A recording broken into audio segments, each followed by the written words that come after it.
আজকে আমি কথা বলবো পশ্চিমবাংলার এসআইআর ফর্ম কেমন এবং কিভাবে পূরণ করবেন, কারা কি ডকুমেন্টস দেবেন আর কারা কোথায় ফিল আপ করবেন, সেগুলো আপনাদের এই ভিডিওর মাধ্যমে আমি আপনাদের দেখাবো। তো চলুন দেখে নিই। প্রথমে এই দেখছেন একটা এসআইআর ফর্ম, এটা আমি ফিল আপ করেছি। তো প্রথমে কি কি থাকে এখানে দেখবেন যে আপনার বর্তমান ভোটার তথ্য এখানে থাকবে।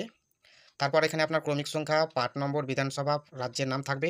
এখানে একটা কিউআর কোড থাকবে। এখানে আপনার পুরাতন ছবিটা দেওয়া থাকবে। আর এখানে আপনাকে এই ছবির সমান 1:1 সাইজের একটা সাদা ব্যাকগ্রাউন্ডের কান দেখা যায় এইরকম একটা ছবি এখানে বসিয়ে দিতে হবে। এ- তারপর ওটা হয়ে গেল। তারপরে চলে যাবেন নিচে, দেখেন এখানে লেখা আছে আপনার জন্ম তারিখ। জন্ম তারিখটা হবে তারিখ, মাস, বছর। কিভাবে লিখবেন? এইভাবে 1/1/1995 আমি লিখে দিচ্ছি, আপনার যেটা হবে সেটা লিখে দেবেন। তারপরে আছে এখানে আধার নম্বর ঐচ্ছিক, আপনি চাইলে দিতে পারবেন, না চাইলে না দিলেও চলবে। আমার যেহেতু আছে তাই আমি এখানে আধার নাম্বারটি চারটা চারটা করে লিখে দিয়েছি। তারপরে বলছে মোবাইল নাম্বার, আপনার নিজস্ব মোবাইল নাম্বারটা এখানে লিখে দিবেন। তারপরে আছে পিতা অথবা অভিভাবকের নাম, আপনার বাবার নাম যা আছে আপনার বাবার নামটা এখানে লিখে দিতে হবে। তারপর আপনার বাবার যে ভোটার কার্ডটা আছে, যদি থাকে আপনার বাবার ভোটার কার্ডের নাম্বারটা এখানে লিখে দিতে হবে। তারপর লাগবে মায়ের নাম, আপনার মায়ের নামটা এখানে এভাবে লিখে দিবেন। আপনার মায়ের ভোটার কার্ড যদি থাকে আপনার মায়ের ভোটার কার্ডটাও এখানে দিয়ে দিতে হবে। তারপরে বলছে স্বামী অথবা স্ত্রীর যদি থাকে, তো যাদের বিবাহ হয়ে গেছে তাদের স্ত্রীর নামটা এখানে দিয়ে দেবেন এবং নিচে ওনার স্ত্রীর ভোটার নাম্বারটা দিয়ে দেবেন। এই ছিল নিজস্ব, এটা হচ্ছে আপনার নিজস্ব ঠিকানা। এবার আসি যে কার কোন ঘর, এখানে দুটো ঘর আছে, কার কোনটাতে ফিল আপ করতে হবে। তো যাদের ধরেন এই নিজস্ব যার নাম আছে এখানে, আপনার নিজস্ব যদি ফর্ম ফিল আপ করেন তাহলে আপনার 2002 সালের ভোটার লিস্টে যেখানে নাম থাকবে সেইগুলো নিজের নিজের হলে এখানে পূরণ করতে হবে।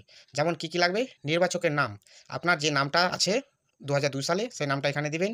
সেখানকার এপিক নাম্বারটা এখানে লিখে দিবেন। তারপর এপিক নাম্বারে আপনার বাবার নামটা লিখে দিবেন। তারপর তার সাথে সম্পর্কে কি, বাবার নাম, পিতার নাম লিখে দিবেন। তারপর জেলা, রাজ্যের নাম, তারপর বিধানসভা কোনটা ছিল সেটা লিখে দিবেন এখানে। তারপর বিধানসভার একটা নম্বর থাকে, এই নম্বরটা এখানে লিখে দেবেন, অংশ নম্বর মানে বুথ নম্বর। তারপর আপনার কত নম্বরের নাম ছিল সেটি এখানে এভাবে লিখে দিবেন। তাহলে এটা কারা লিখবেন? যাদের নিজস্ব 2002 সালে ভোটার লিস্টে নাম আছে তারা এই ঘরটা ফিল আপ করবেন। আর ধরেন আপনার বাবার 2002 সালে নাম আছে, 2025 সালে আপনার নাম আছে, তাহলে আপনি কি করবেন? তখন আপনার এটা ধরেন আপনি আপনি ছেলে আর এটা হচ্ছে আপনার বাবা, এই তথ্যটি তখন এখানে দিতে হবে। আপনার বাবার তথ্যটি এখানে পূরণ করতে হবে। তো বাবার তথ্য পূরণ করতে গেলে কী হবে?